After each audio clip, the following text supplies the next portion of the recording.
And welcome back to the BFR Podcast presented by Sports Mockery. My name is Dave. I cover the Bears for sportsmarket.com. You can check out all Chicago sports over there at sportsmarket.com. Joined by my co-host, Ficky, good friend. You can follow him on all socials, TikTok, Instagram. It's Ficky Baby. Of course, Twitter. Go ahead and check out the BFR Podcast on Twitter as well. It's BFR_pod right in the middle of your screen. Today we have a fun one. Bears bye week. We are going to be talking some Bears, obviously, most Bears, but we're going to get into the NFL draft talk a little bit. We got Tito in the chat, and it's going to be a fun one. We have a great episode as well, NFL Draft Analyst from Windy City Gridiron. You guys know him. He's been on the show a couple times already. Jacob Infante, he released his mock draft, and it's a good one. We're going to go over. It's just going to be a fun conversation to kind of get you through the bye week. It might be longer than normal just because we'll probably take a little bit of break. But as we always start, Ficky, man, how you doing? Man, I'm doing good. It's nice when it's a bye week because you can't get disappointed. You know what I mean? But, I'm also excited for the next game. And is it Detroit already again? Is that what we play after the bye? I can't remember. But why I'm excited is because the last 8 games, I think we're 4-4. So, that's not bad. We're trending up. Defenses look good the past 2 games. Offense last game didn't, but that was a very particular game plan for a blitz-heavy team, and we talked about that. But I would say, the vibes are higher than what they should be for a 4-win team. So, I'm excited to see. Well, hey, we're 4-4 in our last 8, and that's with our backup quarterback Tyson Bagent playing. So, I mean, you can't even be mad. No. The Bears, a couple games go differently early on in the season. Justin Fields doesn't get hurt either. I think we'll probably have 6, 2 or 3 more. Yeah, we'll be in the hunt graphic for sure. Anyways, though, we're going to go ahead and we're going to grade the it's not even midseason because it's a later bye. But you were correct. The Bears have the Lions on December 10th. That's the next game, followed by the Browns, Cardinals, Falcons, and then finish up the season in Green Bay, in Lambeau, against the Packers and Jordan Love. So it's going to be interesting to see kind of win out, get in. Yeah, win out, fuck it, bro. No, we probably won't get in, but like you talked, you mentioned it last time. We got to learn how to win. You know what I mean? So, right. I'm because that Panthers pick is 1, 2, or 3, guaranteed. Let's get some wins. I'm fine with that. That pick will still be top 10 if we win out. Plus, that's what we need for this team. And if we're winning out, that means Fields is probably looking decent. The defense has stepped up. Isn't that what we want? I'm tired of, even though we're going to talk about the draft, I'm tired of let's just get to next season. Let's get to next season. Let's finish this season. Let's see what this team can actually do. So that's where I'm at. I'm excited also about the draft too, because we have great picks and whatnot. So I love talking that, but we still got some games left. Let's keep this optimism up. No, for sure. And before we're going to get to the draft when Infante joins us here in a moment. But as far as the games, we already talked about it. We've said it, you guys. If you listen to the last couple of episodes, we're trying Justin Fields. He needs to check boxes here as far as just making sure that he, doesn't leave any stone unturned, and maybe makes it a little bit difficult. Or actually, he needs to make it difficult for Ryan Poles to kind of make sure that he doesn't want to go with another quarterback. And we'll get into that all. But 5 games remaining. Which one are you kind of most intrigued on after the bye? Well, actually, before I answer that, I did see Troy Aikman mention something. I think he called in ESPN 1000, and he was saying he thinks that the decision's already been made. So in-house, they already know if they're sticking with Fields or they're moving on. So with that, I think they're sticking with them just because of, what we've seen and how Poles has reacted to him. Of course, that could all be just fake and whatnot or in the moment. But with that, I'm like, does it even matter what boxes he checks now? Right. Because now you look at it, right? And you're like, wait, you're going to make your decision on whether you keep a quarterback based off the final 7 games? Nah, you probably are taking all of it together and being like, okay, based off this and what we know of the player, we're probably moving forward. So I think I've kind of shifted my thing. Obviously, I want him to keep checking boxes, but I think I'm at a point now where it's like it may not matter what he does. You know what I mean? So it'll be interesting to see what actually happens here. So But I mean, the best to Yeah, answer your question, no, absolutely. And before we one is probably Lions. My bad. Go ahead. Okay, absolutely. Well, we'll table that. We have Jacob Infante, who is part of the Windy City Gridiron.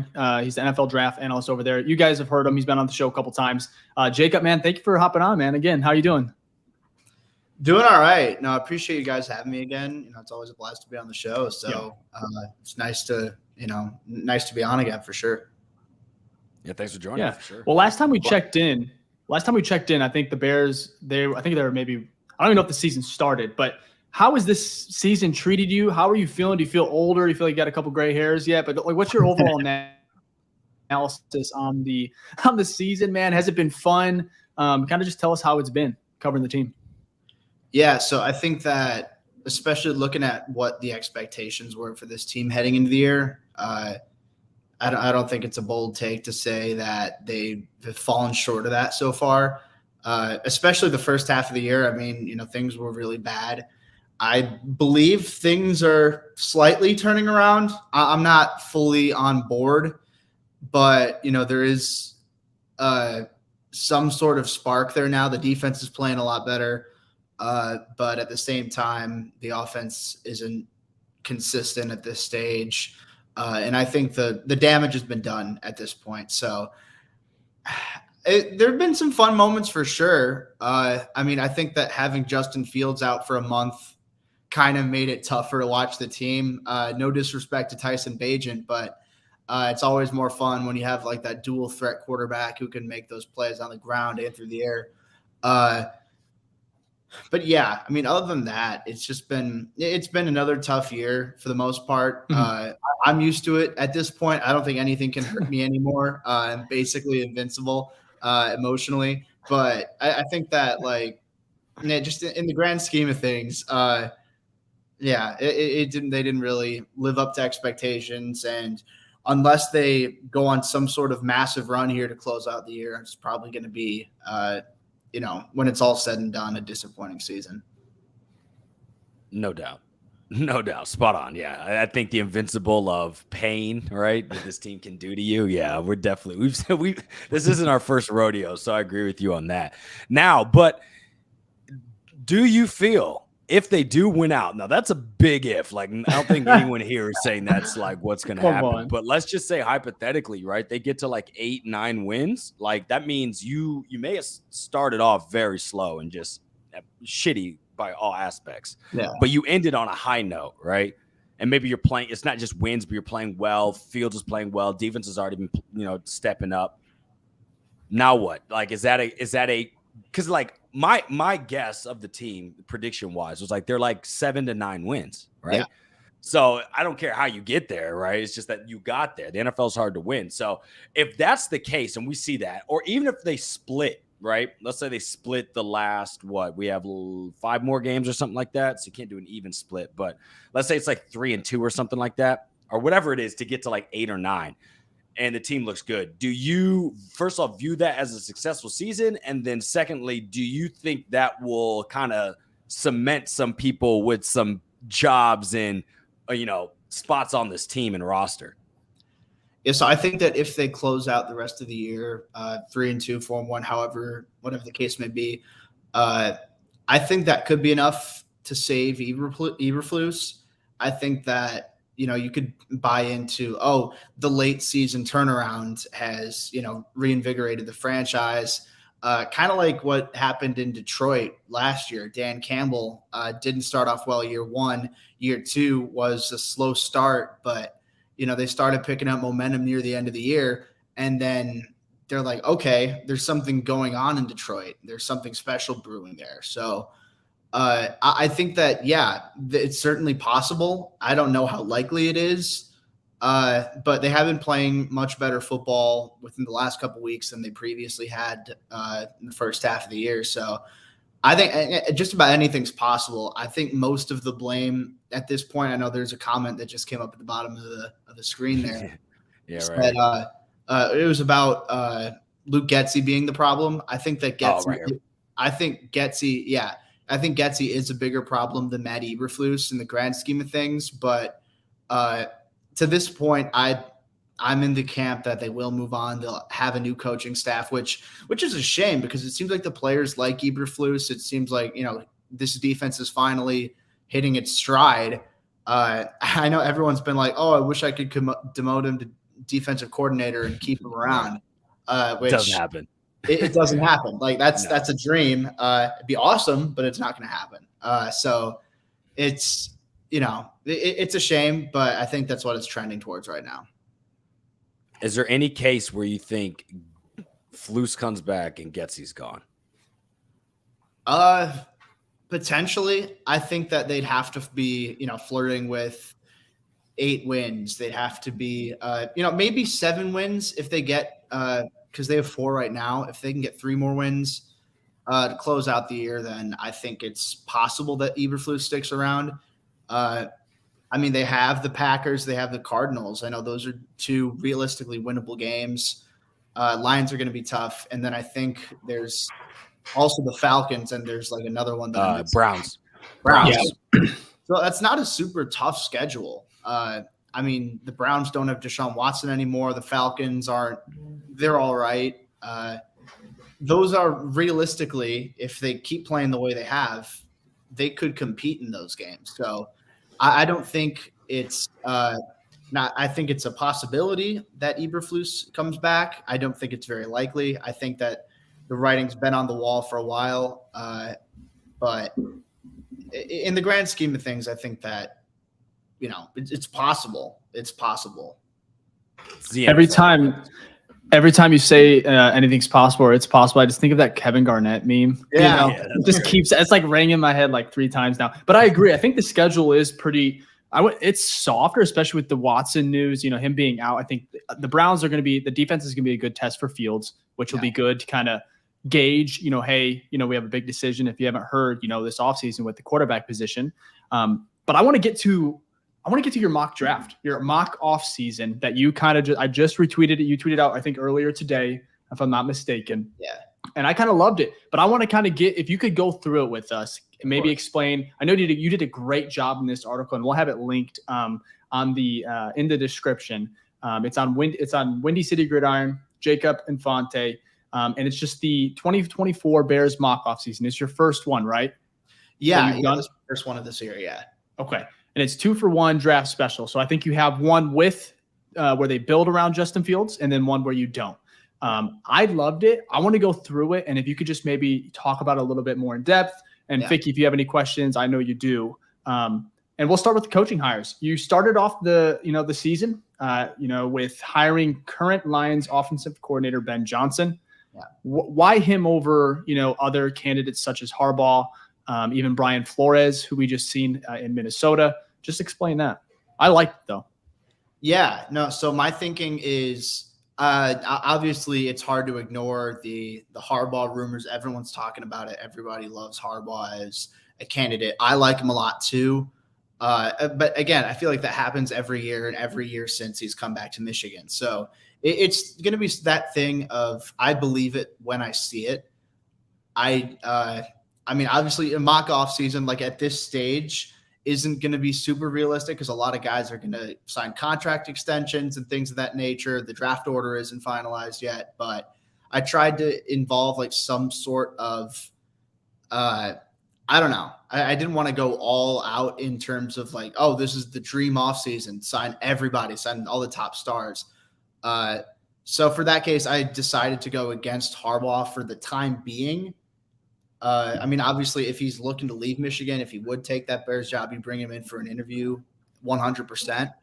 And then, go from there. Honestly, I really support that. But with Ben Johnson, I see someone who he's proven himself already over the last 2 years to be one of the top offensive play callers in the NFL. And I know there are a lot of people who are saying that the Bears need someone with previous head coaching experience, which I understand. They've been burnt twice. Matt Nagy is like the flashy, bright offensive mind. That didn't work out. Matt Eberflus is the strong, tough defensive mind, the coordinator. That, to this point, hasn't worked out. So I understand for that reason alone, but realistically, there aren't too many good head coaches who get fired. Right? It sounds like, easy to say, but there aren't too many coaches out there who have that previous head coaching experience who have recently succeeded in the NFL. It's not every year that an Andy Reid gets fired by the Eagles and becomes available for the Chiefs to hire. It's not every year that a Doug Peterson gets fired by the Eagles and the Jaguars bring him in, which obviously we'll see who gets fired this year. We'll see what other teams around the league do. I think that'll probably throw a wrench into some plans, but Ben Johnson has called plays at a very high level for the last 2 years.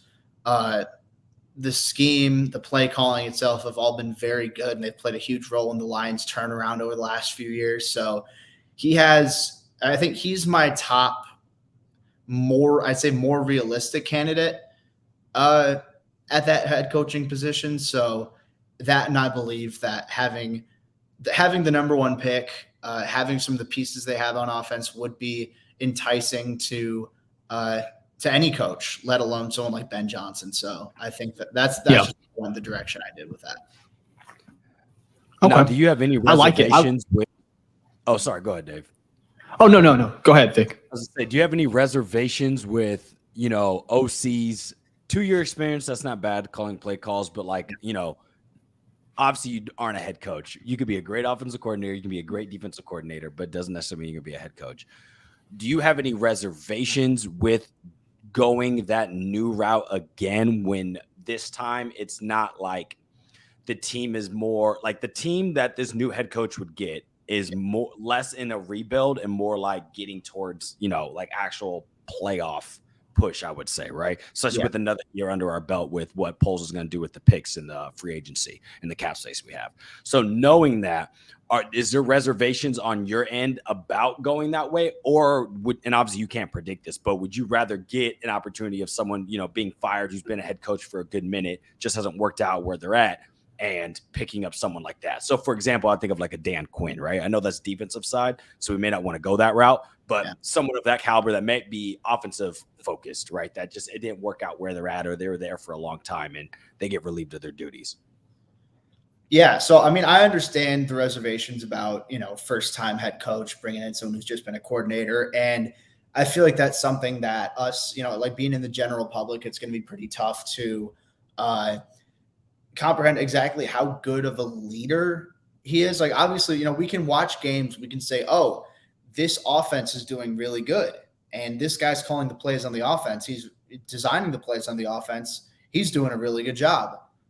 We can do that, but we can't. It's tougher for us to see from a coordinator perspective. How do you lead a team? How do you manage, not just at the offensive side of the ball, but how do you oversee an entire team? So that's where some of the questions come in. Also, being an offensive coordinator, being an offensive-minded head coach, it's important to have a good coaching tree beneath him. It's important to have connections, especially on defense. If you can bring in a good defensive coordinator, which I did look in Ben Johnson's work history, having been with the Lions a few years, the Dolphins a few years, it's not a really strong defensive coaching tree that he's worked with. The best guy that I've noticed is, who I eventually added as the defensive coordinator in my mock off season. That was Todd Wash. He used to be the defensive coordinator for the Jaguars from 2016 to 2020, I believe it was. And obviously, that's in that time period, that was one of the teams who made it to the AFC Championship and fell apart once, the front office started trading away a lot of their star defenders. But other than that, it's the current Lions defensive coordinator, Aaron Glenn. He worked with the current Bengals defensive coordinator, Lou Anarumo, in Miami, but I'd be stunned if either of them left their current jobs to go to the Bears. So no, there are valid concerns. All that to say, in a first-time head coach, I'm not super scared off by it, probably as much as other people are, but it's definitely something to consider, and it's definitely something where it's not a slam dunk where you can rush into it and say, oh, this guy 100%. Like you still have to go through the due process with a guy like that. Okay. Hey, Jacob, I want to ask you this because in your article, again, you kind of talked about you're operating under the impressions that he's going back to Michigan, right, in this one. So for Jim Harbaugh, if say he does declare, they win the Natty, he wants to go to NFL, and the Bears, it's possible, and it's very likely if they can just get the details, knotted up. Who would you prefer if he was a realistic option and you had to choose between Ben Johnson, OC, and then Jim Harbaugh? That's a tough one. It is, man. I mean, I'll say Harbaugh. I'll lean it very narrowly, just because I'm a really big fan of Ben Johnson, and I think he has the potential to be a high-end offensive mind in the NFL at the head coaching position. But obviously, Harbaugh's success in the NFL and college, it speaks for itself. He's a proven leader. He's a strong locker room presence guy. Again, like an opportunity like that doesn't come around super often. Plus the fact that obviously he played for the Bears. That's not something that's going to sway my opinion, but it's something that a team like the Bears in the front office, they might say, all right, this guy wants to be here. He's especially loyal to the Chicago Bears, to this organization. And they could put a little bit more stock into that. So I'd lean Harbaugh. I'd still love Ben Johnson. I think he's going to get a head coaching job. I think he's going to do well in it. But if Harbaugh is a realistic option, then obviously it'd be tough to pass on that. Here, let me take it another level. All right. We win out. Okay. We get 9 games. Do you get Ben Johnson, new head coach? Yeah. That's option A. Option B, Harbaugh's knocking on the door. You bring him in. Or option C, you run it back. And you don't have to keep Getsy or not. I don't care about that. But you run it back with Flus. Mm-hmm. Do you break up the chemistry that's working now? Or do you go out for that once-in-a-lifetime opportunity for Harbaugh? Or do you bring in one of the best offensive minds in the game right now? God, that's tough. That's tough. I hope for their sake in the front office that doesn't happen, because that's something that I'm having trouble answering just now. But I'd say I'd have to hear Eberflus's pitch for who the new offensive coordinator is going to be. So I'm not going to choose Eberflus because of that uncertainty. Like if I had to make the decision right now, not knowing who the new offensive coordinator is going to be, not knowing what that next succession plan is going to be, I'd probably move on and then I'd go to Harbaugh. But it is a tough question. I think that's something where, again, you'd have to discuss within the organization, have like a long ass conversation about that. But I'd still go Harbaugh in that case, but it would certainly make it a lot tougher if they do win out. Yeah, don't worry about it. That's probably not going to happen, so you don't have to worry about making that tough decision. But I was just thinking, because it's like, how many times are we like, this team is not very consistent with things, right? Yeah. Unless it's being bad, right? But sometimes it's like, can we, if things are working, right, it is a step up in the right direction. We won 3 last year. If we win 7, 8 this year, that's +5 wins. That's a lot. Yeah. That's a lot for a team in a year. So it's like, well, obviously you want to keep improving. You don't want to be like the Bulls and just say you run it back and don't do anything to the team. But no, it's Ficky. What the heck? Just bringing that in on us. I had to. And you're a Knicks fan. I had to, man. I had to. I saw someone with a posted comment and they had a Levine symbol. So what is worse, the Bulls or White Sox right now? I'm just going to throw that out there. Oh, probably Bulls. Bulls, because they have a better roster on paper. It's got to be. Infante, you're a White Sox fan, right? Yeah. Were you asking me or asking Ficky? You, yeah. No, he's asking. Are you? Gotcha. Yeah, I'm a White Sox fan. I thought so. I thought I seen that. My condolences. That's all right. But that's tough. I'm going to say for this year, I think the White Sox, just because I don't know why you run it back with a manager who is that awful with, and like you're dealing – you're letting a lot of these guys walk in free agency, but you haven't traded anyone yet. So I'm hoping for their sake, they just blow it all up, because it's unsalvageable at this point. I just think both of them need to tear it down. There's a common denominator there between the Bulls and the White Sox. I'm not going to wish death upon anyone, but I'm just saying. What's his name? Reisendorf? What's the Jerry owner? Reinsdorf. Jerry Reinsdorf. Yeah. So there you go. I hope he retires. There you go. That's the nice way. 6 feet under, huh? Yeah. To never touch a sports team ever again. That is funny. Fair. Well, I mean, our listeners are probably like, "What the hell? Why are we talking about this when we have we're supposed to listen to the Bears?" So I want to move forward. First of all, I just want to say how in depth I love this mock. I know we have a couple on Sports Market, but this is just so detailed. I enjoyed reading it. Next step was the cuts. It was some tough ones. Some guys that have made some memories in Chicago. We have free safety Eddie Jackson. $12 million saved, $5 million in dead cap in 24. Just makes sense. It is more than likely going to happen. And then you have center Cody Whitehair. Shout out to him. He's played well for the Bears, but $9 million saved, $4 million dead in cap in 2024. First of all, I know it frees up a combined $21 million. Why just those two? Any other that you're pondering or? Not necessarily. I think that those really stand out as the big money savers. I mean, there are a few where you could free up a couple extra million, but I didn't really see it as necessary. Like, I don't remember what it was off the top of my head, but I know like DeMarcus Walker's on a 2-year deal, but that's not enough millions of dollars saved to the point where I'd part with him. I still think you can get him that's a rock solid edge 3, like a rotational defensive end that you have. And I think that the price that they're paying for him is, reasonable.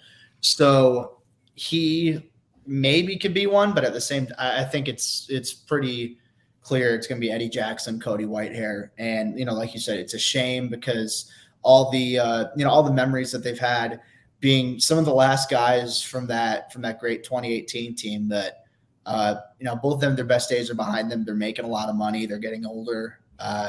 They're on the decline. So it's just, it makes sense just from a football operations perspective. Yeah, I don't think anyone's going to be surprised about that. Like the age, numbers, performance, they're outliers in that when comparing to everything else. They check all 3 boxes of like, okay, we gotta get rid of you. And I mean, Cody's literally not even playing, so like that is automatic, right? So exactly, So and 23 million, that's a lot to free up. You know what I mean? So that's a lot. Well, it leaves us with 104 million in cap space, and this is where it kind of gets fun. So you have an extension. I'm going to go through your extensions. And then you can Ficky, if you have any questions in regards to him, we'll just talk about him. But Jalen Johnson might be a controversial one. He's been playing very well. If he has 2 pick sixes, I think he's getting even more than what you have him right now. You have him 5 years, 95 million, about 19 million a year. That's still not the highest paid safety. I think that's at 21 per year. And I think that's corner. Corner. Yeah. What did I say? Safety. So we can move him if we need to. Yeah. No. But I like that one. Open spot now. Then the most important position on a football team is, kicker Cario Santos, 2 years, 9 million, 4.5 per year. You got a month. Yep. You got Deontay Foreman coming back on a 1-year, $3 million deal. I like that. Patrick Scales, 1 year, 1.6 million. Keep the special teams unit together. Then you got St. Brown coming back, another 1-year deal, and then Josh Blackwell, who's a corner, 1 year, just under $1 million. ERFA tender. So I like it. Ficky, do you have any questions in regards to this? No, I think all of those make sense. Every single person on there deserves to come back. I mean, even if we go to ESB, right, his blocking last game, I'll know. But if you saw that one of our 830 million screens, there was one DJ that went super far. Watch ESB, bro. He blocks a linebacker straight to the ground. That was great. But, I think every single one of them, we know Deontay's played well. Obviously, Cairo, player of the month, have been amazing and consistent all year. Scales, of course, you can bring back your long snapper. How long was Manley here for 16 years or something like that? So obviously he's going to come back. And then the other ones are just like depth pieces that Josh Blackwell, you need tons of corners, all that stuff. It makes sense. So there wasn't anything there where I'm like surprised. Right. And I don't think and that's because some of our best players that are playing now have either gotten the contract extension or we feel like they're going to get the contract extension or they just got here. You know what I mean? Yeah. So we don't have a lot of players where it's like because we're young. It's not we have a lot coming up where it's like, oh, what are we going to do with them? The only person's JJ, and I'm pretty sure we're going to pay him or franchise tag. Yeah. So I want to play devil's advocate here because Jalen Johnson, that would make him, you said it's 7th highest paid corner in the NFL, which it's top 10 money. So you believe he is a top 10 corner, even with the lack of ball production? I know he's had three interceptions this year. Yeah. But before the season, I mean, he had 1, but I think he had 3 his whole career. I think he only has 3. I think he doubled his interceptions this year. Really? I think I could be wrong. I want to say he had 1 before this year, and then maybe I'm wrong. Okay, you might be right. You might be right. Yeah. You double check. I thought I heard it on the radio. They said 3, but anyways, either way, it's not that many. Yeah. It's not that many. It's not. But do you think this is a flash in the pan, or do you really think, because he is young, I think he's 24, 25, he still has a lot of good years left where he could perhaps be improving, and we might be seeing that trajectory right now. So this would make him 7th highest.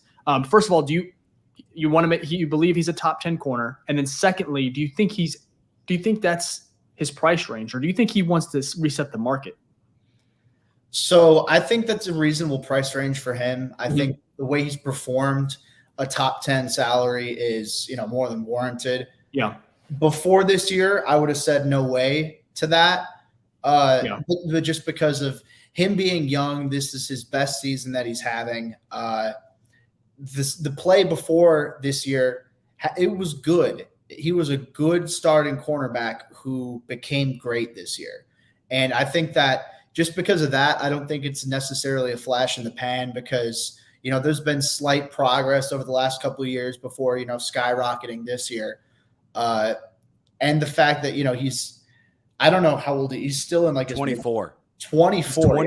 Yeah, that's it. Yeah, I saw it today, and I was like, so wow, young. You're only 24. I feel like he was like 27, how long he's been in this team. Which is insane to think about. Like, I think his best football is, we're seeing it right now, and I think that he's got a handful of years, playing at or near this levels to warrant taking him, giving him a top 10 salary.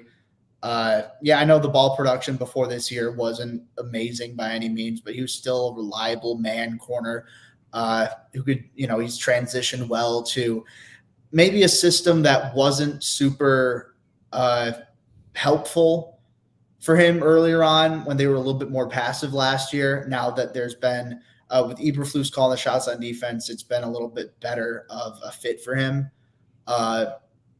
So, I'd be willing to pay him that much. It's maybe a tiny bit of an overpay. But again, my philosophy is if you have this super talented young player, not only that, but at one of the most important positions in football, you can fork over an extra $2-3 million a year if it means keeping him around. Yeah.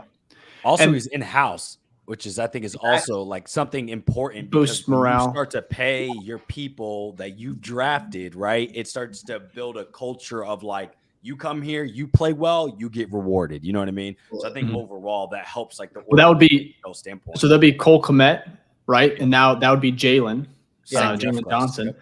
And the thing I want to talk about too is Jalen. I know some people are very hit or miss with PFF, but he is the 3rd highest graded corner right now in the NFL.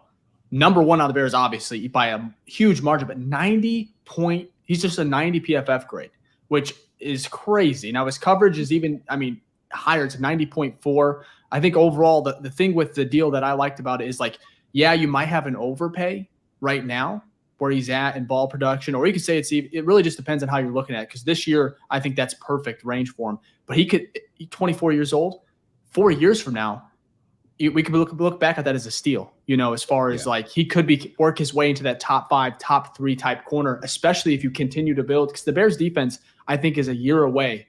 A little bit more talent on the edge, just a few more spots. I think they're going to be probably a top 10 unit. Again. And nothing with these contract extensions, especially with these premier positions, quarterback, wide receiver, corner, D end, the market gets reset every year. Like someone's just getting bigger, bigger, bigger. So no matter what 3 years, you'll look back and be like, how much his AAV is, right, is going to be super low. and it'll be worth it. So I think and he also said himself, he's not trying to reset the market. He said that literally in one of the press conferences. So he wants his money, and I think he'll get his money. But I agree. It's just like Jacob said, an extra 2-3 mil for a guy that's been here, especially on this team, bro. If it's like, oh, you're on the Chiefs, you got some Super Bowls here and there, you had a jolly good time. No, you play for the fucking Chicago Bears that do not win games. Like, if you want me to stay here, give me my fucking money. That's how I would feel about it. But I think the deal will get done. I think Ryan Poles is smart enough to not let something like that walk. So we'll see what happens. I think 19 is a good spot, though. He probably wants more. 19 is a good spot. And there's another corner, the rookie corner. Is it Terrell? Yeah. Terrell Smith. Yeah, Terrell Smith, 32. My yeah, God. he's a dog, bro. So, I mean, you get Jalen, who, we know what he is. And then you pair him with, Tyreek Stevenson, who's, up and down year. But, I mean, he just played his best game, I think, 2 weeks ago? I know he's out this week. And then you got Terrell Smith, who 5th-round pick, Ryan Poles. Hats off to him. So I think it's looking good. We'll keep it moving. And we can talk about the defense. It's a really fun unit right now. But I like all the extensions, free agency signings. I'm not going to go through them all. But one that I really liked, wanted to highlight, I think it's a real possibility. Ficky, I know you like him as well. Chase Young, 3 years, $41 million. Never heard of him. 13.6 a year. But I love that deal. Reunite him with Montez Sweat in flux. I mean, the defensive line, first of all, I want to hear what your thoughts on Jacob, because me and Ficky, we've seen an uptick just in, since Eberle has kind of taken over. The Montez Sweat effect, it's like a multiplier they talked about. And I think you're seeing it, right now, just these last couple games. So you reunite him with Chase Young, and maybe you draft, another edge or something in the 2nd, 3rd round, maybe 1st. We don't know how the draft board's going to fall, but I love that move. Talk about that one. Do you think that's a real possibility? Yeah, that's what I want to know right there. So I think it's a really talented class of edge rushers who are supposed to hit free agency this year. I mean, you're talking like Brian Burns, Daniil Hunter. There's one other legit superstar that I'm forgetting. That's going to come back to bite me in the ass. But either way, those are the type of guys where realistically they're either getting extended or they're getting tagged and traded. When you have a player like of that caliber, you don't just let them walk in free agency. So my guess, out of all the guys that are there, Chase Young is the top edge rusher. I think has a legit chance to hit the open market, because the 49ers, they don't have a ton of money. They could maybe move some stuff around. I haven't totally messed around with their financials. There's maybe a possibility he comes back to San Francisco. But again, you get an opportunity to get paid. With his injuries, I think that extending that deal, because I got the financials off of like what Spot Track had for him as like his market value, but they gave him a 2-year deal. So what I did to kind of sweeten the pot is I gave him a 3-year deal, and I mean, but in essence, it's going to end up being a 2-year deal anyway, because you're going to have a realistic out before year 3 in case the injuries pile up, in case he isn't living up to expectations. But it's just a little something to sweeten the pot, just semantics to be like, hey, if you do play well, you get another good year. So here you go. So with all that said, I think that Chase Young should be their top edge rusher target in free agency. There are other guys I like. Bryce Huff on the Jets is someone I think is going to hit free agency. He's really under the radar with how many edge rushers the Jets have, but he's been really good. Jonathan Grenard, I think he's going to stay with the Texans, but he's having a good year. But yeah, if Chase Young hits the open market, the possibility of reuniting him with Sweat, the possibility of having that formidable edge rushing duo that they haven't had with Matt Eberflus, I think it's got to be too good to pass up. So if the opportunity's there, I say go for it. Yeah, my fear is that he's not hitting the market. Now I know you know, like 49ers obviously don't have all that cap like we do, but he's been playing pretty decent over there. I'm pretty sure. Like, I haven't watched every game since his signing, but I definitely seen some plays here and there. And so my concern is that they're going to be like, yeah, we're not letting you go. So Yeah. it'll be interesting to see. But if he hits the market, absolutely. We got big bags. Come on over. Your friend's already here. Let's get that done. So that's absolutely. He's had a similar. I feel like he's had like a similar impact because he has 1.5 sacks since he joined the 49ers. I think Montez Sweat is at 1.5 or 2, right? 1.5. 1.5. Look at the pressures too. But as far as the edge market for free agency, did you say Leonard Williams? You mentioned him, right? No, you mentioned him. No, I didn't. Was that who you were talking about? Yeah. I said Burns and Daniil Hunter were the two that Hunter. Burns would be great, but I don't think Panthers are doing business with us. What about Marcus Davenport too? Perhaps Davenport. Marcus Davenport. He's that's older, one. though, isn't he? Isn't he? He's 27. Yeah, 27. Okay, so he's younger than Daniil. 27, so. 28. And another guy. So I found the other guy I was thinking of was Josh Allen of the Jaguars. Oh yes, I would love Josh Allen. I'd consider him heavily. I almost put him down. I don't know how realistic it is that he hits the market too, but no. He's someone I thought about. If he does, then sign me up. That's the problem with free agency nowadays is that, these great players, obviously you're trying to keep, unless the team is capped with money, like they just financially can't do it. Like how the Commanders were going to be this year. Like the Bears 2 years ago. Facts, right? Where it's like, you can't pay. Then that's where you get those like one and off opportunities where someone just hits free agency. But I'm scared that like there'll still be good players, but a lot of times those great players for those prime positions just get picked up again or a franchise tag. So hopefully though, you're right. Yeah.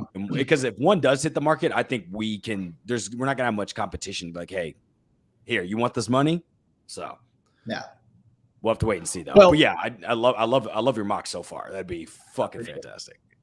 Absolutely, and we can't talk about a mock draft if Jacob Infante is coming on the pod. We have to talk about mock drafts. I mean, this is what you're built for. You have two for us right now. One is with Justin Fields, where you build around him. The other we'll get to happens. This is what this pod is about. It's about Justin Fields and what they're going to do. Caleb Williams, Drake May. We'll get into it, but the mock draft 1.0. This is for building around Fields. You have the Patriots. You have the Bears trading the first round pick.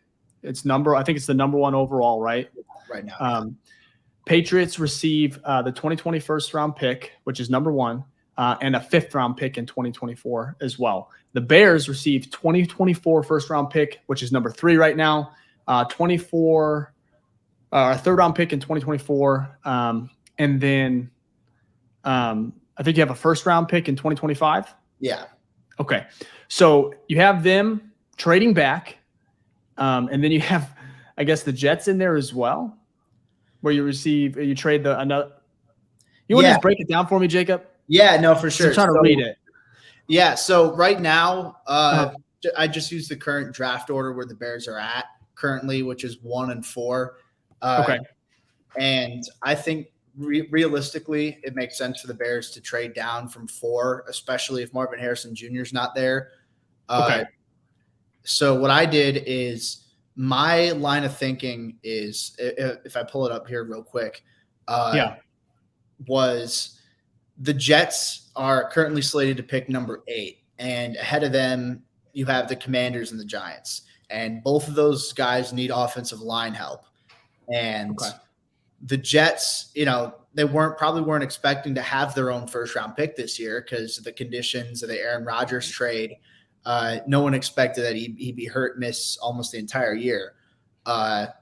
So I feel like you have to go all in, and their biggest weakness right now, at least when Rodgers is healthy, their biggest weakness is the offensive line. So easy. I have the Jets trading up from 8 to 4. The Bears get a 2024 3rd round pick and a 2025 2nd. So that's 3 2nd round picks in 2025 and 2 firsts, which easier said than done. I know that, but I think especially in the case of the Patriots, it's the top 2 picks I think are going to be QBs I have a hard time believing that.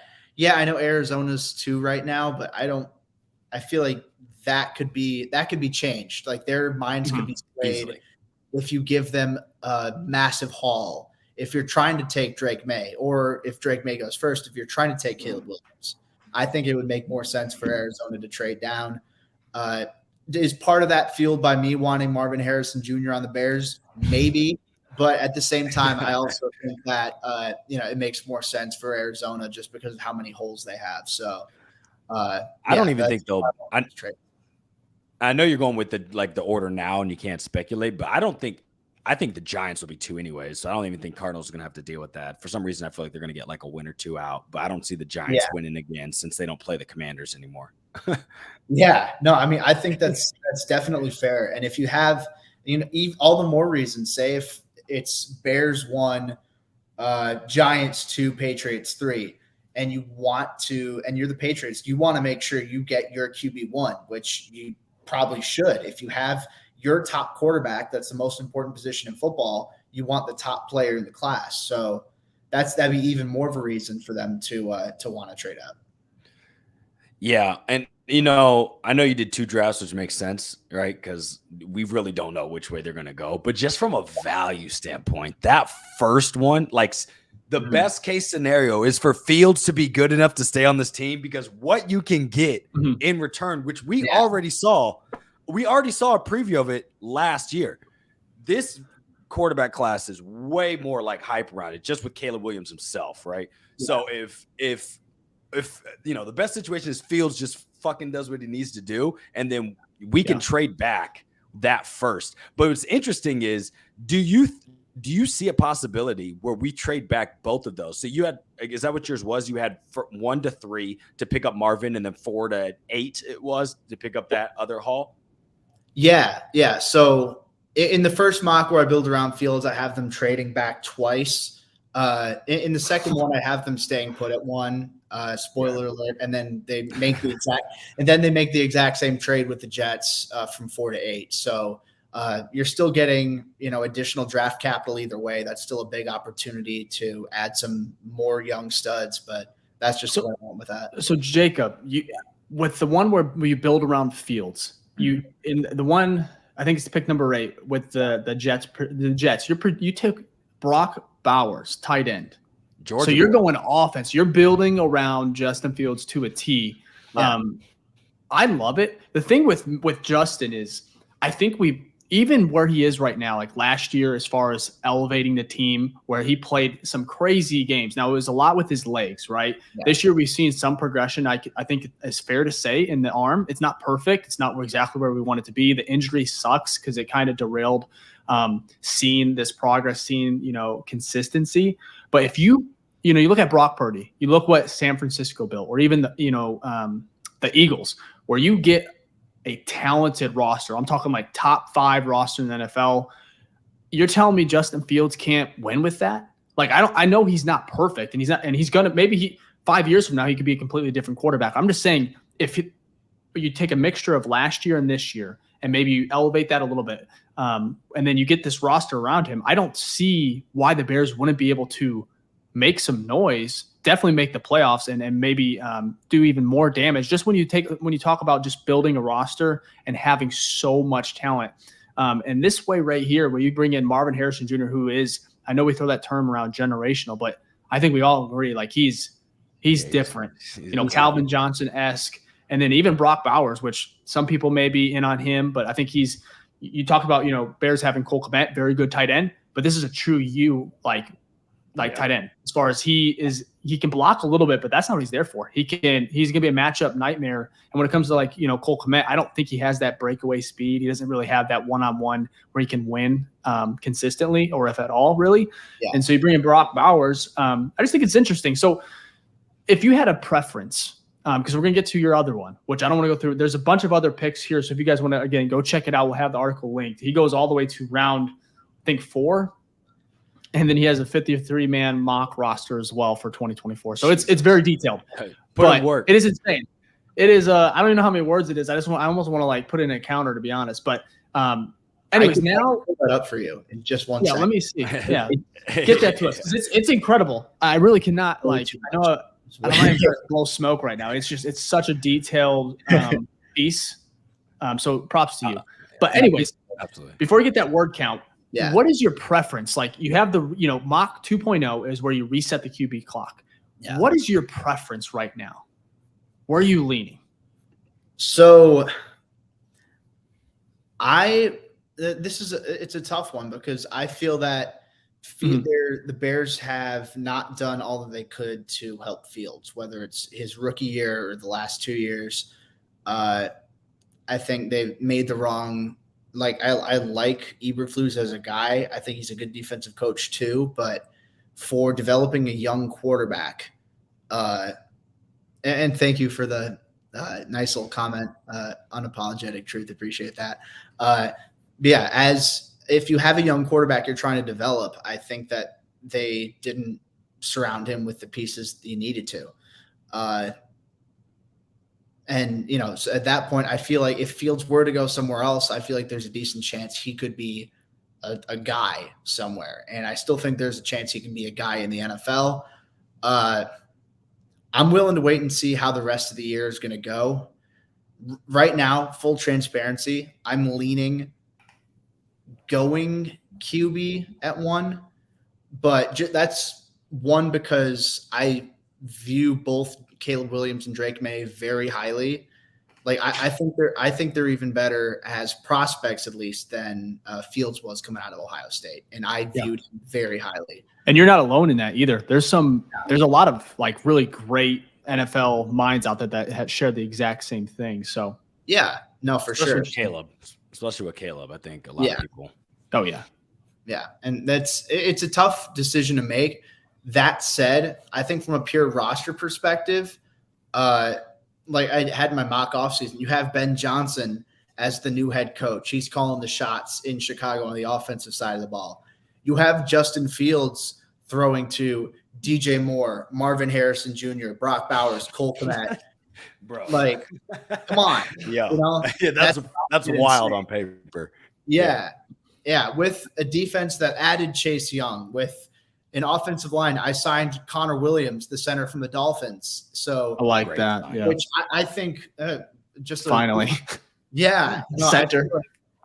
They need some sort of upgrade at center. I feel like they'd be better off making a free agency addition, having an immediate that immediate type of upgrade. It's not a strong center class in the draft, so I went with that. But so I'm leaning quarterback at 1, but I look at having all those guys at wide receiver, having 2 very good tight ends.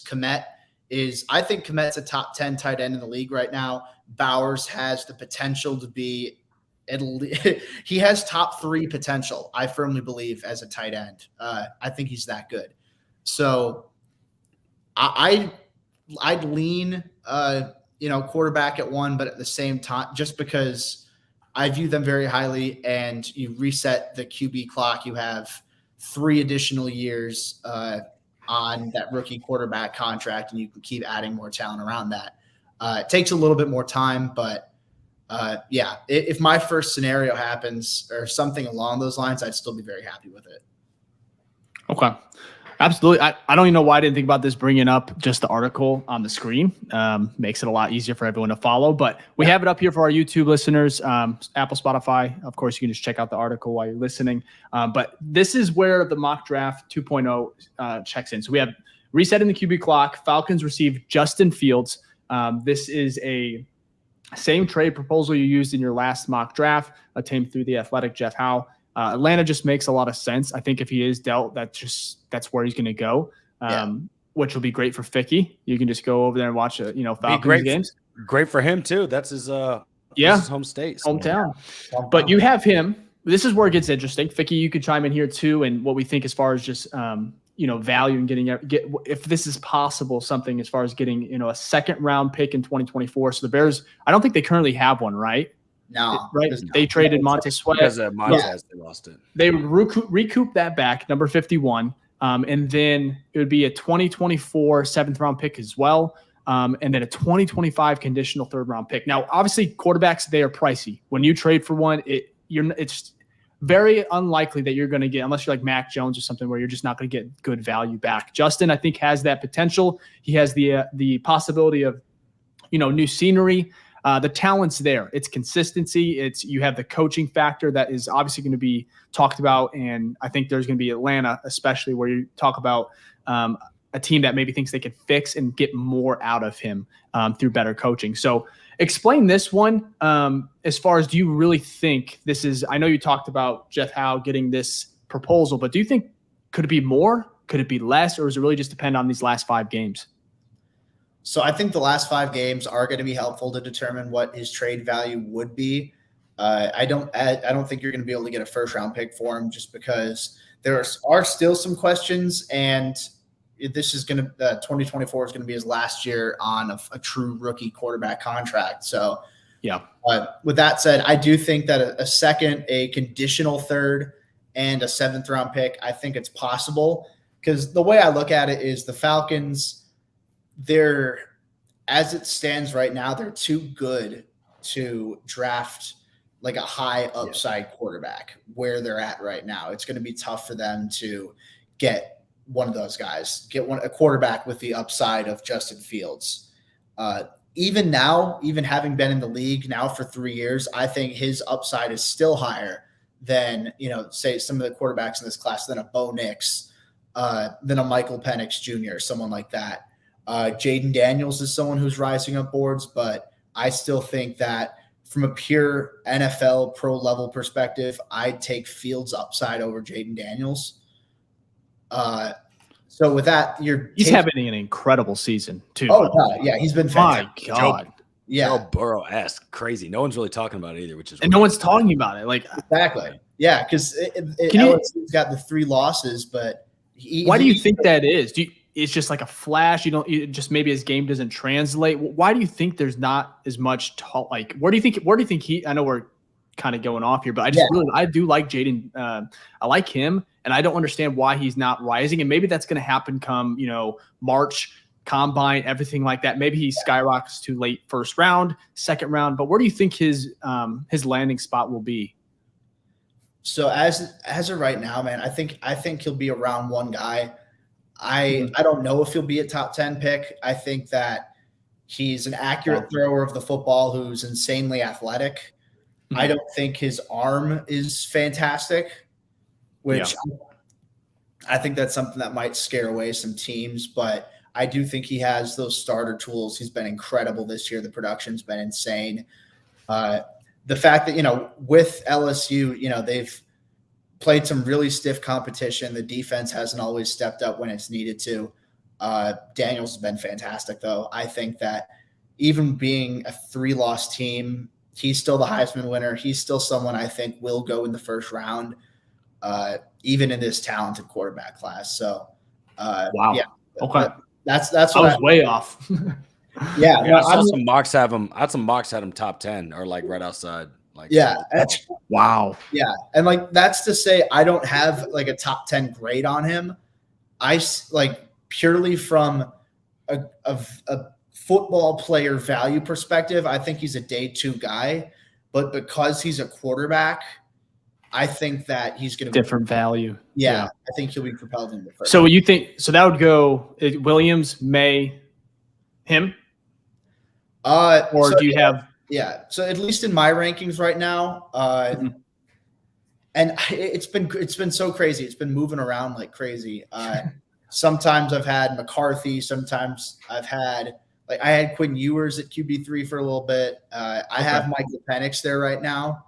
I think that's not as high ceiling because he's not an elite athlete. He's older and he's got all these injuries in his history, but he's just such an accurate thrower of the football. He's got a great arm. I think he can be a high level distributor, a nice, somewhere in that quarterback range of 12 to 16. I think he can, that's his ceiling, which isn't elite, but it's still a very good starter. So Penix is the guy right now. I like McCarthy more than JJ McCarthy out of Michigan more than most. I'll I know he's a divisive guy because he doesn't throw the ball a lot, but I think the tools are very high with him. So him and Jaden Daniels are fighting for that QB4 spot with me right now. Okay. I like it. Now we have Caleb Williams. This is, again, where you trade Fields. He's in Atlanta right now. Okay. We talked about Fields, his strengths, what we want to see. I think it would be fantastic if he proved to be the guy because of the value you kind of highlighted it in your mock offseason, Jacob, where you could just really bring in some playmakers. Maybe, Marvin, we talked about it. So now we have Caleb Williams. You kind of fought back and forth. You talked about it here. You're still not sure who your quarterback one is in this draft. Both arguments for Williams and May. So you went ultimately with Caleb Williams. You said it here, offers close to the same big play creativity Fields does, but with a better arm, better pre-snap instincts, and perhaps most importantly, 3 more years on a rookie QB contract. So talk about Caleb, talk about Drake May a little bit more. And then, of course, how excited would you be if either of these quarterbacks were on the Bears next season? Yeah, so I think that either way, I'm still going to have very high grades on both Williams and May. I think that with the ability that Caleb's shown this year, last year he was incredible. This year, obviously, there's been some ups and downs, but still, if you watch the entirety of those games, I know that some of those highlight plays get picked apart to death. Some of the ones where he has all day to throw, where he scrambles for like 10 seconds and then throws a freaking ball across his body, across the entire field, and then that's a touchdown. And people are like, "Oh, that's not translatable." It's not consistently translatable, but I think that also his arm is fantastic. I think that he's a great athlete. I think he'll step in right away, be a top 10 athlete as a starting quarterback in the NFL. Not to the level of Fields in terms of speed, but so Fields ran like a 4.4. That's what they said. Yeah. I think Caleb Williams is going to be a 4.5 guy. So I thought Fields was 4.3. Am I crazy? He might be. Somewhere I thought it was very close. Yeah, because I know it fast. They didn't have. Yeah, he didn't. Yeah, it wasn't the combine that they didn't have the combine that year, but And I think he didn't he stumble when he ran the 42 a little bit? Yeah, he was like a little bit slow coming out of his stance, which is absurd. But yeah, no. So Caleb Williams not as fast as Fields, but still an above average play creator, an above average dual threat quarterback. I think Williams has a better arm than Fields. I think that Williams has a more elastic arm than Fields, which that shows the ability to throw on the run. And I think Fields is good throwing on the run. I think he has a very good arm. He's creative, but I think Williams is more of a trick shot artist in that some of those more difficult throws, he's more physically capable of pulling off that. And I think that he identifies better before the snap. I think that he's able to, read a defense before the snap. Obviously, there are concerns. I think that he trusts his arm too much. He's going to need to learn how to settle for the check down, how to get the ball out quicker. So some of the same issues with Fields. But, as I mentioned in the article here, as you can see, a big part of why this is even a possibility is because I think Williams might have a higher ceiling than Fields as it stands right now, and you have the 3 extra years on a rookie quarterback contract. So if that goes well, you could have a better quarterback than Fields and someone who's going to be much cheaper than Fields from 2025 till like 2027, 2028. So it's one of those things where I don't have a firm stance. I legitimately understand both sides of the argument.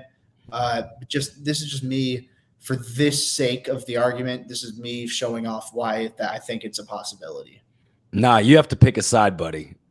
you got. No, I'm just kidding. No, I feel you too. It's like you can definitely see both sides of the coin. Like part of me is like, can I mentally deal with another possible rebuild, or it's not a full rebuild because the roster might be set, but like it's a rookie quarterback. They don't come out and ball. Like they just don't, right? It's little to none that happens. Even Mahomes sat a year, right? So it's like, do we have to go through that again? Long term might be the best solution because of that cap space, and you're not having that contract, and then you can get a couple, probably two or three more free agencies because of that cap space. But on the other hand, it's like, well, there's certainty in essence. There's more certainty with Fields and what he can do, right? Yeah. There's a little bit uncertainty, figure out like what can he do, what else can he grow on?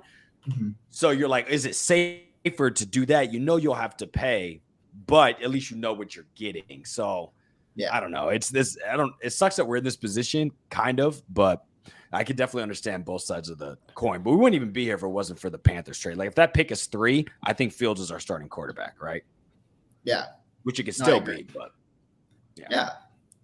And I think it's interesting with Fields. You look at his Ohio State days, and I know it's college, so it doesn't, nothing translates equally, but the receivers he had to work with, and you say you bring in a Marvin Harrison Jr., you have DJ Moore, Brock Bowers, Cole Kmet. I mean, then you have an offensive line that is really going to come together next year as well with Tevin Jenkins, who's playing Pro Bowl level, maybe all pro. You have Darnell Wright in year 2. It's just, I feel like that talent is going to be it's going to be really, really good for him, but it's also could be very good for Caleb Williams, Drake May, where you could have a young quarterback coming in, like you said, Jacob, coming in and having a roster, an offensive line, a defense for a rookie quarterback. You look at the Panthers right now, and it's like they have none of that really. They have nothing to help a young quarterback. So it would almost be like the complete 180 with the Bears, which we have not seen that. Where a front office, they pick their guy, the roster's almost already built for him, and you have him on that rookie deal. But you could go away with how fun would it be to have Caleb Williams and then also Marvin Harrison Jr. coming in that draft class? Do you think that's a possibility? Like, say you do go quarterback, do you think they would actually reach to get Marvin Harrison Jr.? Say you trade up, because right now they're number 4. Yeah. Do you think Harrison is he a top 3? You think he's not getting out? He's not going to 4, right?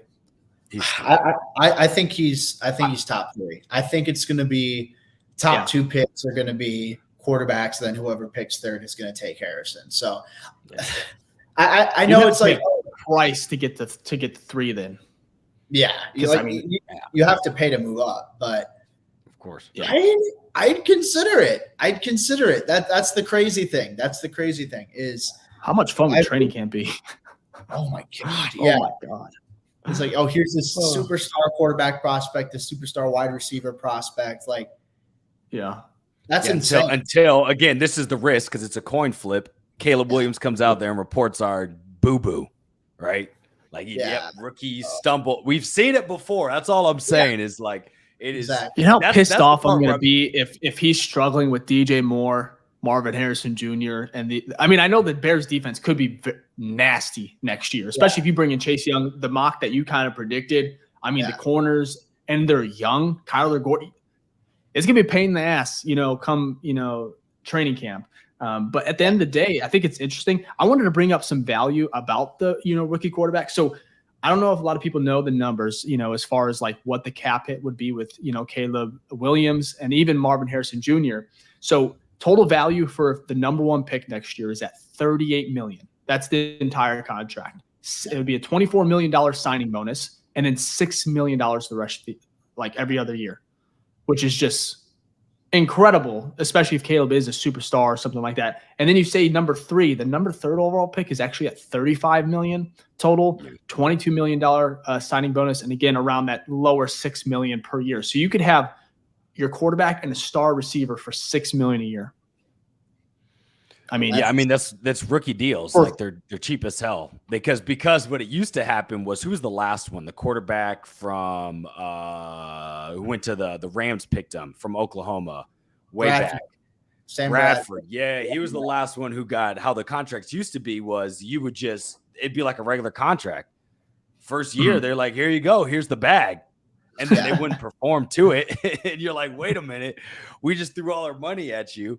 So I think that's one of the biggest proponents, and you hear it all the time, is reset. You put it in your mock, right? Resetting the quarterback clock, because with that, you are, if you're going to deal with a year of a year of like inconsistency with the rookie quarterback, at least the next 3 years you can afford an extra 1 or 2 free agents, right? Like some big names. So then when he's in his peak, right, you now have even more of a team solidified around him to where when he hits his peak right before contract, your team is also like at its peak when it comes to the other positions. So tough choices, man. Like what's going to happen? I'm not like I keep going back and forth in my mind. I want Fields to like be here, but I'm also like, oh, I totally get like the money aspect. Yeah. And then I'm like, oh, Caleb Williams is great. Oh, but it's a rookie quarterback. He could be dog shit. You know what I mean? So like, exactly. There's so much uncertainty, which is we just want a quarterback to come in here and be like, okay, that position we don't have to worry about. Yeah. Yeah. Like, just don't. And that's fine. Let's go build everything else. We know. Like, I'd even be in the Chargers position. Like, they're probably going to fire Staley. They've got weapons around. They've got some cap issues, of course, because they paid a shit ton of people. Yeah. But you know what's nice? They know Herbert's their guy, right? They may still suck and not win games, but that feeling and that comfort of just being like, yeah, we have our guy must be huge. Like when you get to off season and things like that, you don't always have to mock, well, we got to do this. We got to trade this. And then you have your QB carousel and all that stuff. So I'm just venting right now, but like, it would be nice. You know what I'm saying? Like, so one of these days Fields is that guy. Yeah.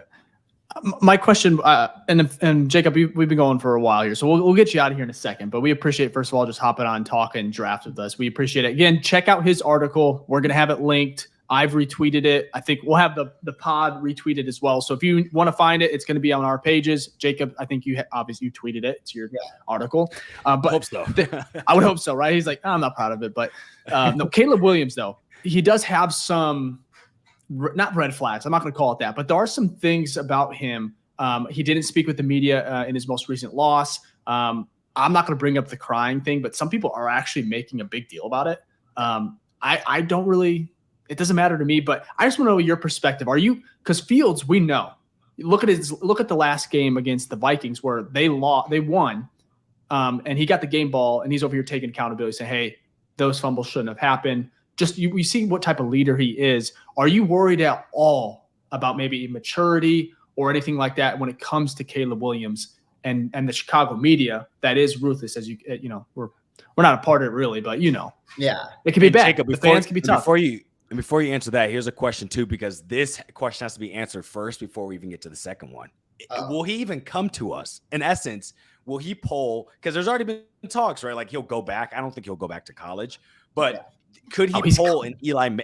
Yeah, could he pull like an Eli Manning, where it's like, I'm not going to the Bears? Could you see that from the personality of who he is? Like, look, I'm not letting you know right away. I'm not going to you. If you draft me, I'm going to request a trade. We've seen that happen like 2 or 3 times in the NFL. So I'm just curious if you think that's actually a realistic possibility. And then you can good question, Dave's.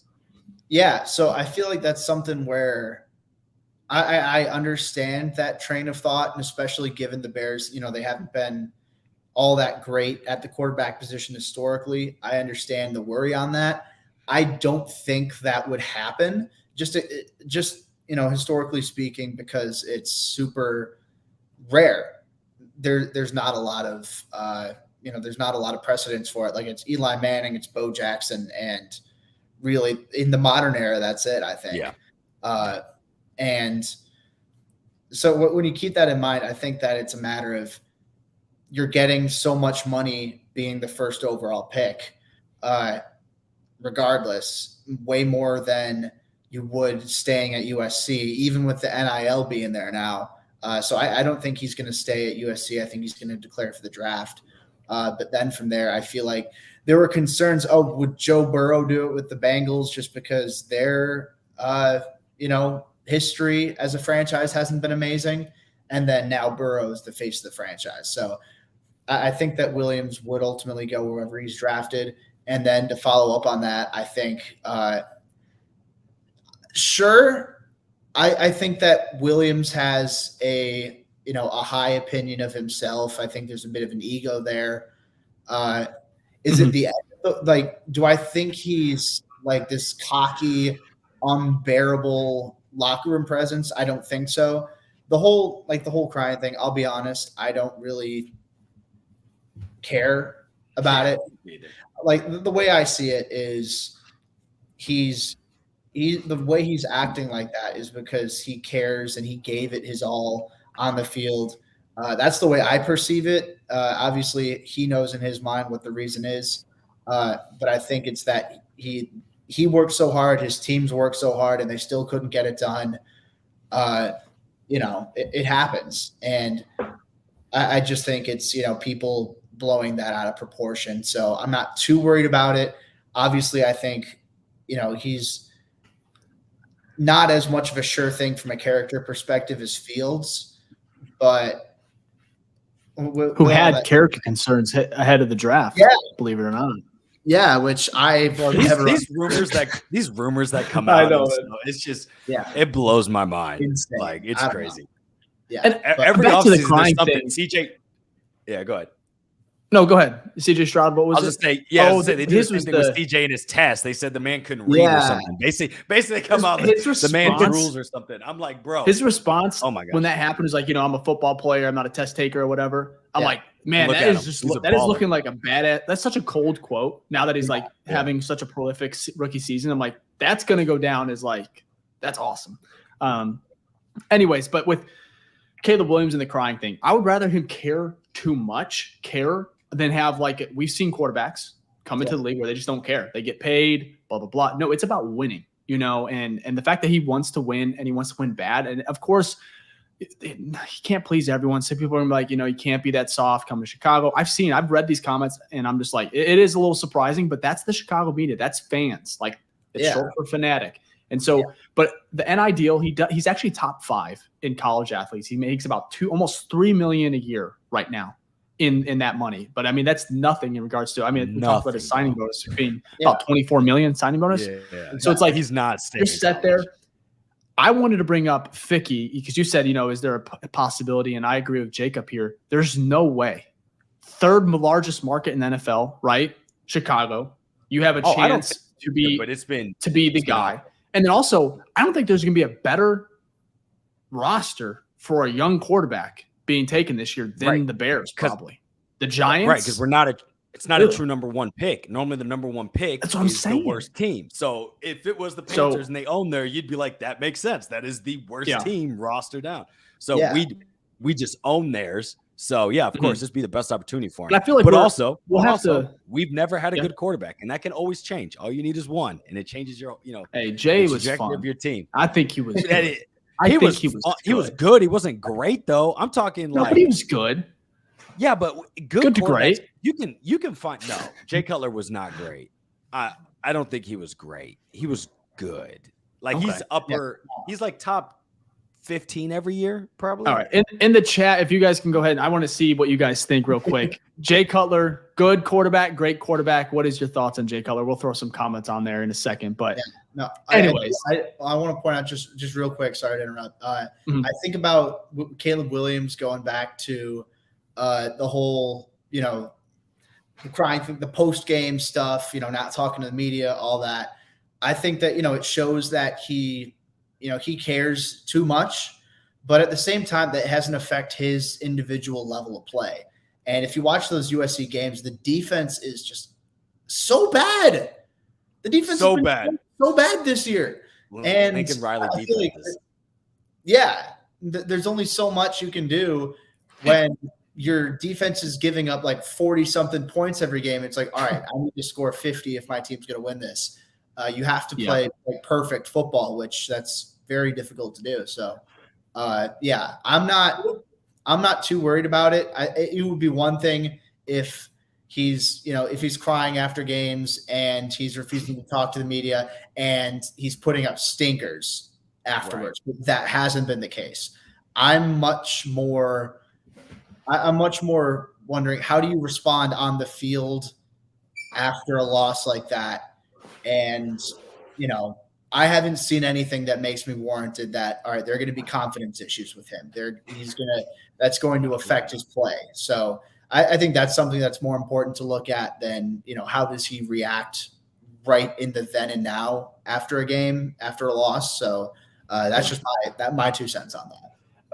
What do you think about one last thing? We'll talk about Caleb Williams, and I feel bad we're not talking about Drake May. I think we'll just have to have you on later, maybe after the season, where the draft is really heating up, and you kick out a couple more, and you do a little bit more. Because I know you've been studying the tape and everything, but you'll be like a different animal, in about 3 months. So we'll bring you back on. We'll talk about both of those quarterbacks, maybe a little bit more in depth. But Caleb Williams, he holds onto the ball. We know that. That's similar to Fields. However, I think his receivers at USC are not.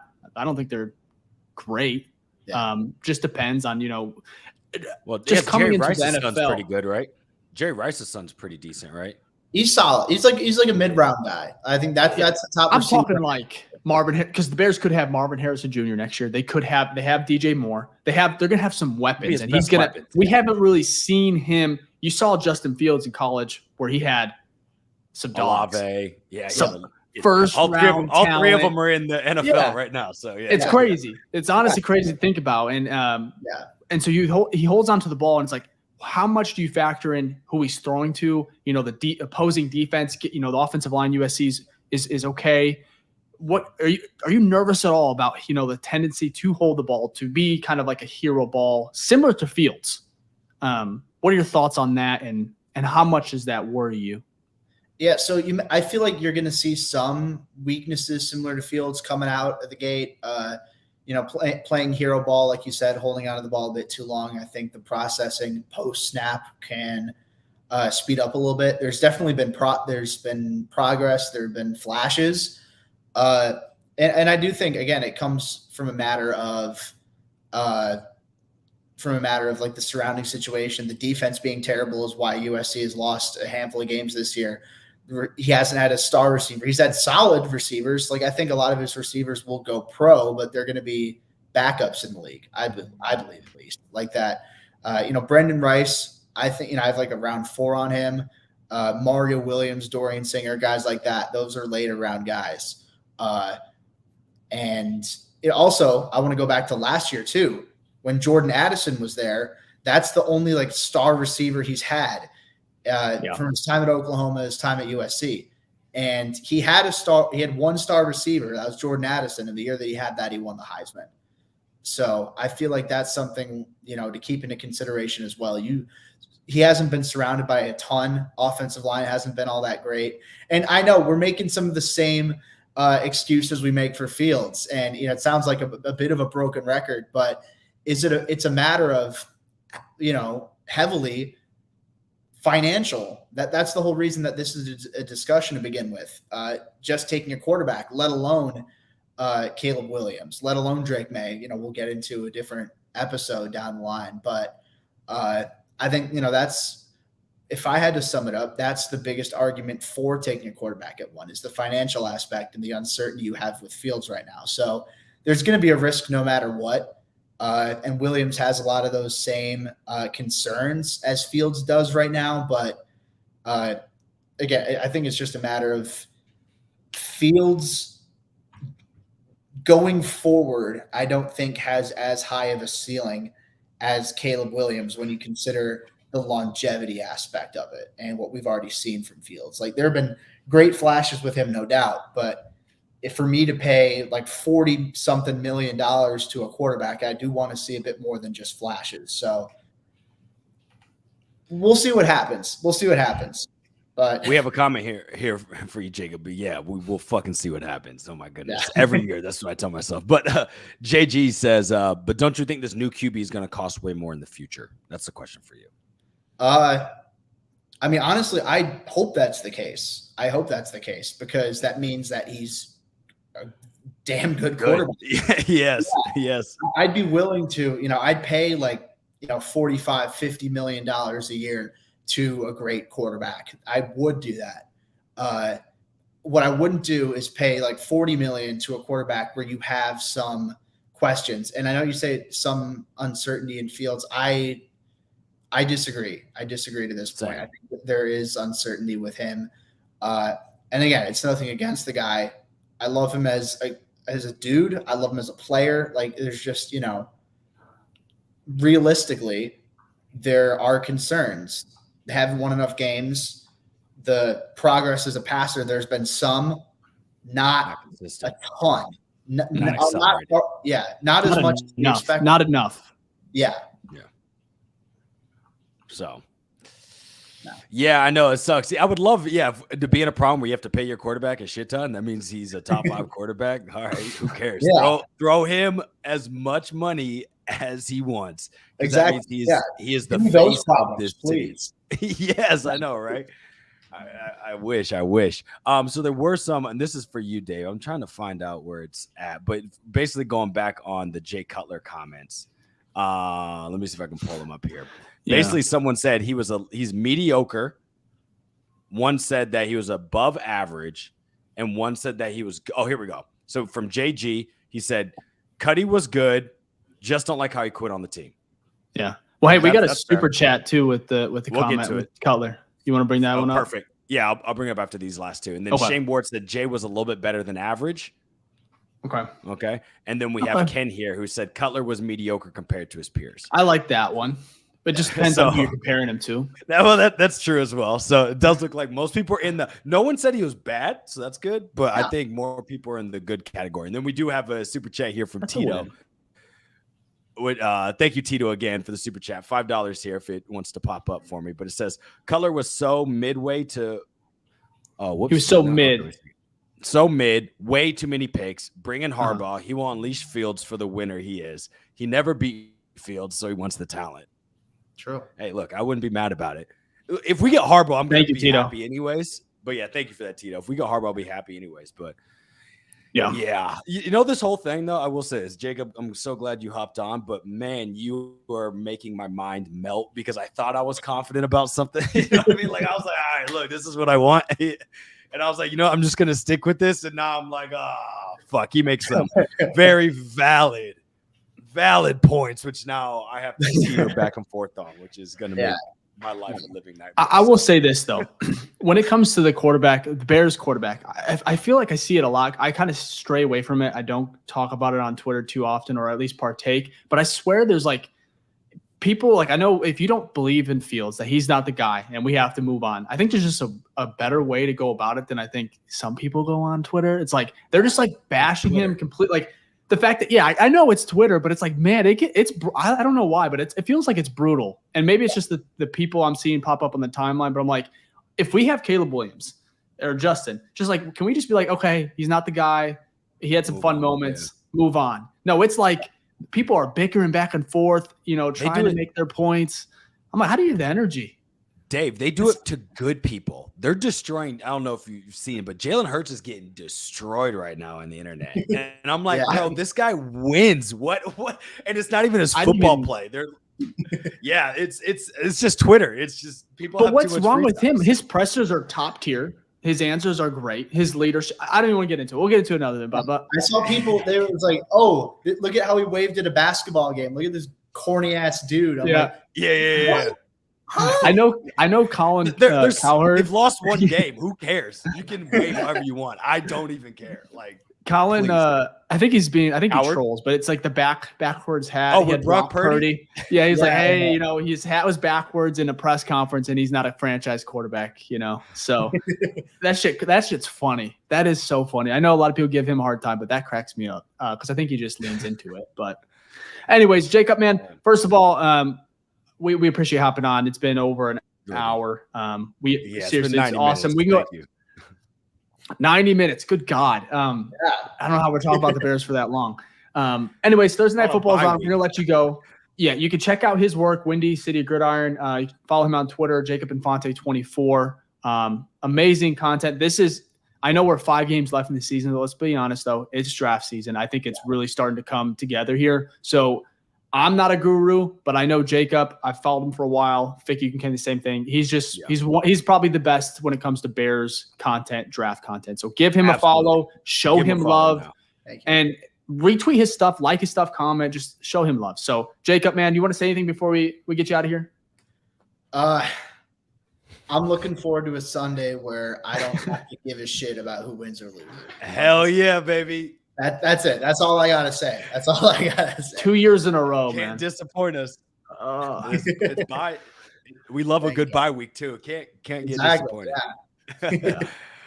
Absolutely. Awesome. Well, hey, Jacob, you enjoy your night, man. We're going to have you on again. We'll talk more Drake May, highlight him, and obviously we'll have a lot more prospects. But good luck to you, man. And we, like I said, if you ever need anything, reach out and enjoy your bye week, man. Yeah, no, you too, guys. Appreciate you having me on. Always a pleasure. So see you guys down the line. Appreciate it. Yeah. Awesome. Thanks, Jacob. All right. So cool. Shout out to Jacob. Again, I knew it was going to be a good episode bringing him in. We'll switch, Dave, Ficky here. But Ficky, man, first of all, actually, before we get into this, again, give Jacob a follow. We're going to have he'll have his article on the description here. We already said Jacob Infante 24 on Twitter. Just a great guy. Great content over there. Very, very good. If you enjoyed this episode, we're going to be wrapping up here in a minute. Again, we wanted this one to be a little bit longer. We're going to have a little bit of a break here. We'll be back next week to kind of preview the Bears-Lions again, and we'll have a good guest on there. But if you enjoyed the content, enjoyed the YouTube or Apple, wherever you're listening, go ahead and subscribe, rate the pod on Apple, Spotify, like the video. If you don't do anything and you just want to help support, hit the like button. Hit it right now if you can. It just helps. Yep. Tell a friend. It's free. Tell a friend, tell a Bears fan. I guess you could tell White Sox fans, Bulls fans too. Yeah, we talk a little bit about that. I don't know.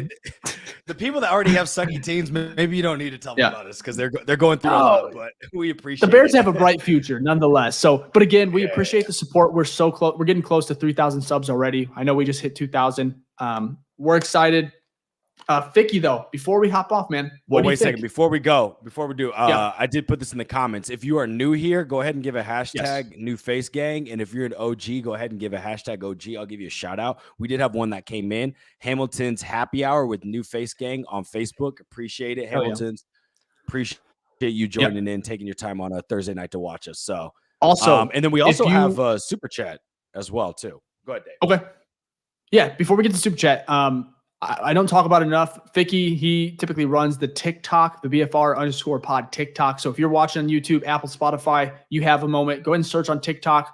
All the clips from, if you can't watch a full episode, we go ahead and put up a bunch of clips, short clips. You can get some, fun content there. Of course, our Twitter, BFR_pod, and then our Instagram as well, same handle. So if you are looking for more content, short form content, check it out over there. It's been fun growing on that platform. That's TikTok's crazy, but we appreciate it.